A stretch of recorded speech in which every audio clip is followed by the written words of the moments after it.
La Norese supera col punteggio di 3-0 il Budoni e rimane in corsa per i play-off, sfruttando il rallentamento delle avversarie. Una vittoria meritata che fa ben sperare in vista della gara contro la Torres. La Norese parte bene, all'8° ci prova Pugedu da fuori area, ma la palla finisce al lato. Al 14° la Norese perde Cadau per infortunio, toccato duro in 2 distinti episodi ravvicinati. Il Budoni prova a reagire, al 20° Salvini crossa, ma Frasca controlla.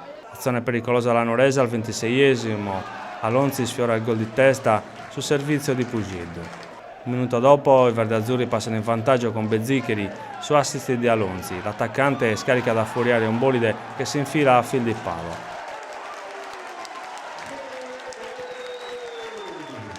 Il Budoni risponde con Balzano che sfiora il gol al 30°. Su un retropassaggio di Alonzi, Frasca rilancia e innesca un'azione di Pugedu che guadagna un angolo. Sugli sviluppi Messina costringe al miracolo Sarao che evita così il 2-0. La Norese raddoppia al 43° sul rigore, fallo di Farris su Cappai che si incarica del tiro e spiazza il portiere ospite.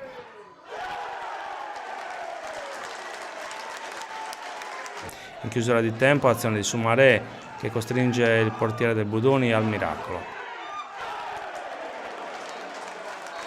Nella ripresa gli ospiti cambiano passo. Al secondo Giglio serve Tumbarello che calcia alto. I verdeazzurri replicano l'8° con Soumaré servito da Messina, ma all'esterno calcia debolmente e Sarao sbroglia.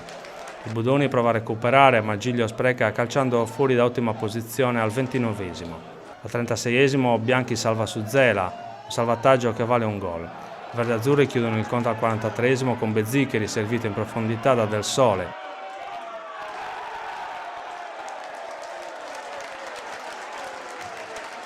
Nel finale c'è lavoro anche per Frasca che al 44° compie un primo miracolo su un colpo di testa di Zela smanacciando sul palo. Nel recupero un nuovo intervento dell'estremo verdeazzurro che devia in corner un nuovo bolide di Zela.